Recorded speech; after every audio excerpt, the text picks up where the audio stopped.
हान्यूल, जो हमेशा से ही एक ब्रिलियंट स्टूडेंट रही थी और अब एक अच्छी डॉक्टर बन चुकी थी, पर अपने सीनियर्स के ओवरवर्क करवाने की वजह से डिप्रेशन का शिकार हो गई थी। और दूसरी तरफ जेंग वो, जो एक टॉप प्लास्टिक सर्जन होता है, पर एक हाई प्रोफाइल केस में पेशेंट की डेथ हो जाती है, जिसकी वजह से उसका पूरा करियर क्रैश हो जाता है और उसे अपना सब कुछ छोड़ना पड़ता है।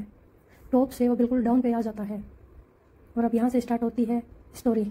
हान्यूल की माँ सभी लोगों को एक पार्टी देती है क्योंकि उसकी बेटी का सिलेक्शन एक अच्छी यूनिवर्सिटी में हो गया है, जहाँ से वो अपनी आगे की पढ़ाई करेगी सेल में, जिसमें उसको एक मेडिकल कॉलेज मिला है नेशनल यूनिवर्सिटी में। हान्यूल को खाना खाने में सिर्फ 7 मिनट लगते हैं और वो भी डाइजेस्ट जल्दी होने वाला। वो पूरे दिन में 17 घंटे की पढ़ाई करती है और उसके बाद ही वो कुछ आराम करती है या सोती है।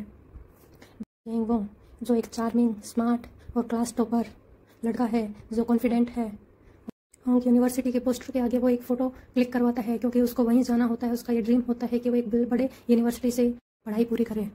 हान्यूल के पापा की डेथ के बाद उनके फैमिली मेम्बर्स में उनकी फैक्ट्री को लेकर बहस होती है कि ये कौन कितना % लेता है, और इस बात पर उनके बीच लड़ाई भी हो जाती है। पर हान्यूल को कोई फ़र्क नहीं पड़ता है, वो अपनी पढ़ाई में बिजी रहती है।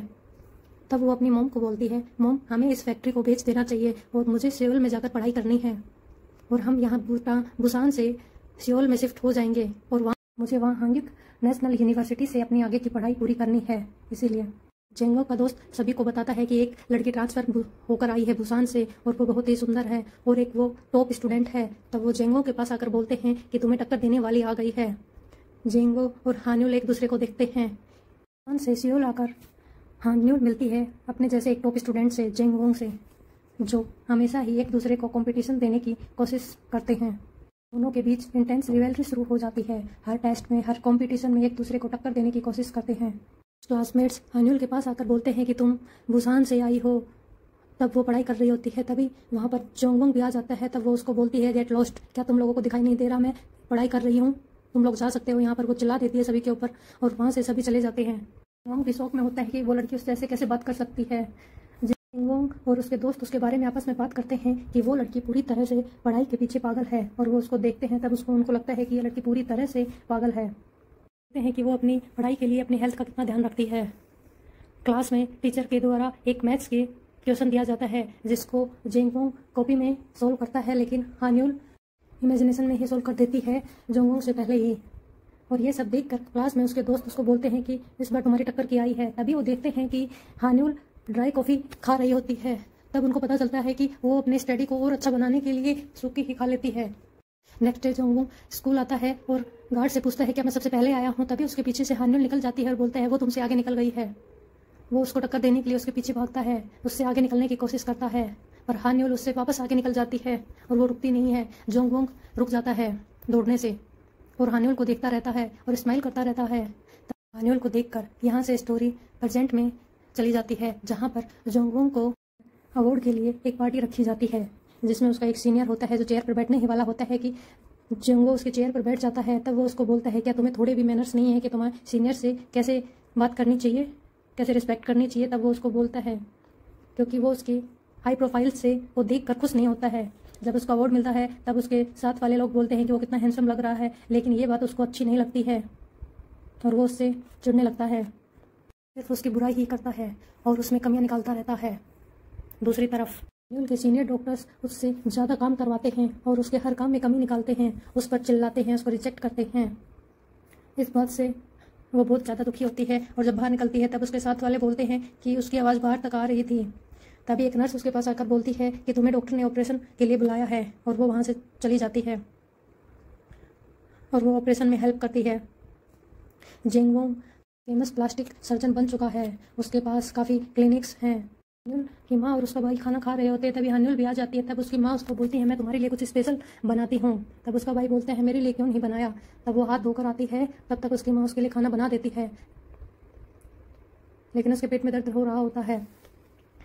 जब वो आकर टेबल पर बैठती है तब उसकी माँ उससे पूछती है, क्या तुम ठीक हो, बार बार अपना पेट को पकड़ रही हो। तब वो बताती है, काफ़ी दिनों से मेरी थोड़ी तबीयत खराब है। तभी उसके पास उसके सीनियर्स का कॉल आ जाता है और वो बिना खाए ही वहाँ से चली जाती है और वो मीट उसका भाई खाता है।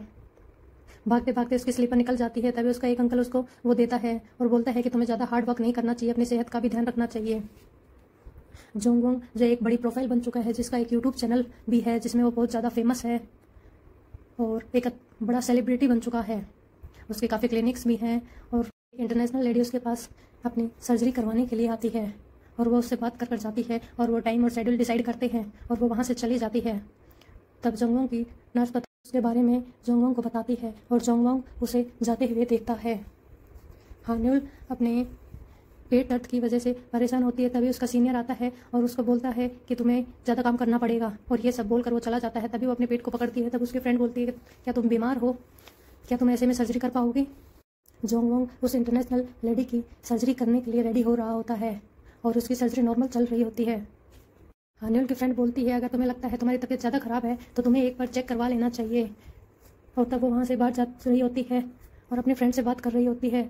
तभी अचानक रोड पर चलते चलते गिर जाती है और तभी उसके सामने से एक ट्रक आ रहा होता है जिसको देखकर डर जाती है और वहीं पर वो बेहोश हो जाती है। ट्रक वाला ब्रेक लगाकर उसे बचा लेता है। सभी लोग उसकी तरफ भागते हैं। तभी वो उसकी फ्रेंड आ जाती है। दूसरी तरफ जोंगवोंग की सर्जरी में ब्लीडिंग ज़्यादा होने लगती है। उसके पेशेंट की ब्लीडिंग किसी भी तरह से रुक नहीं पाती है। वो सब कुछ ट्राई करते हैं लेकिन ब्लीडिंग ओवरफ्लो हो जाती है। जोंगवो अपनी तरफ से पूरी कोशिश करता रहता है लेकिन उस लेडी की ब्लीडिंग रुकती ही नहीं है। तभी डॉक्टर बोलता है कि उसकी धड़कन नहीं चल रही होती है। जोंगवोंग उसे बचाने की पूरी कोशिश करता है पर नहीं बचा पाता है। तब पुलिस स्टेशन में उससे पूछा जाता है। तब वो बता देता है कि हमसे ऐसा कुछ नहीं हुआ था जिसकी वजह से उसकी डेथ हो। लेकिन तभी एक दूसरा बंदा आकर बोलता है कि वहाँ पर एक दवाई की शीशी मिली है जिसकी वजह से उसको उस पर शक किया जाता है। तब वो जाकर कैमरा चेक करता है लेकिन वहाँ उसको कुछ भी नहीं मिलता है। कोर्ट केस चलता है। मीडिया भी उसे परेशान करती है और जोंगवोंग की वकील उसे बचाने की पूरी कोशिश करती है पर अपोजिट साइड वाले लॉयर्स उस पर नए इल्ज़ाम लगाते हैं जिसमें वो बोलते हैं कि एक बोतल उनके वहाँ से मिली है जिस पर उसका फिंगरप्रिंट है जिसकी वजह से वो पूरी तरह से बर्बाद हो जाता है और उस पर कर्ज आ जाता है। तब उसके फ्रेंड के साथ भी उसकी लड़ाई होती है कि उस बोतल पे तुम्हारे ही फिंगरप्रिंट मिले थे। तब वो अपने सेक्रेटरी को बोलता है कि वो क्या करे। अभी क्लिनिक्स के सील हो जाने के पास अब उसके पास सिर्फ अपना घर बचा था जिसको उसे इस डिबेट के लिए बेचना पड़ेगा। से उसका अंकल पूछता है कि तुम्हें गोल ब्लेडर में क्या दिक्कत है। तब वो बताती है कि ये जैसे एक ब्लेडर है और कुछ भी नहीं। वापस से जैसे ही रोड क्रॉस करती है पहले के जैसे वो डर जाती है एक कार को आते हुए और अपने सीनियर्स की बातें याद आती है उसको। तब वो एक डिप्रेशन वाले हॉस्पिटल में जाती है चेक करवाने के लिए क्या उसको कोई और प्रॉब्लम है। वो बताती है कि वो बेहोश हो जाती है, उसको पेट में दर्द होता है। तब डॉक्टर उसको कुछ फॉर्म देता है जिसमें उससे वो सब कुछ पूछता है जिसके बाद उसको डॉक्टर बोलता है कि तुम्हें बर्न आउट की वजह से डिप्रेशन है, तुम मेंटली और फिजिकली दोनों ही स्ट्रेस में हो। और ये बात वो मानने के लिए तैयार नहीं होती है और रिपोर्ट्स को डस्टबिन में फेंक कर चली आती है। तभी वो ऊपर जाती है और देखती है कि उनकी छत पर कोई खड़ा हुआ है। तब वो उससे पूछती है कि तुम कौन हो। तब वो जैसे ही घूमता है वो उसको देखती है। दोनों एक दूसरे को देखते हैं और तभी उनको याद आता है कि ये उसका स्कूल का रिवेल कॉम्पिटिटर है। तब एक दूसरे को बोलते हैं कि तुम यहाँ क्या कर रहे हो। और वापस से फ्लैशबैक दिखाया जाता है जब हान्युल भागते हुए गिर जाती है। तब जोंगवोंग उसकी हेल्प करने के लिए आता है, उसको उठाने के लिए स्माइल के साथ उसकी तरफ हाथ बढ़ाता है। हान्युल भी उसका हाथ पकड़ती है और उसके बाद वो उसको गिरा कर उसके ऊपर से कूद कर वहाँ से निकल जाती है। और जोंगवोंग सोचता है कि ये लड़की इतनी घटिया कैसे हो सकती है कि मैं इसकी हेल्प कर रहा था और ये मुझे ही गिरा कर चली गई।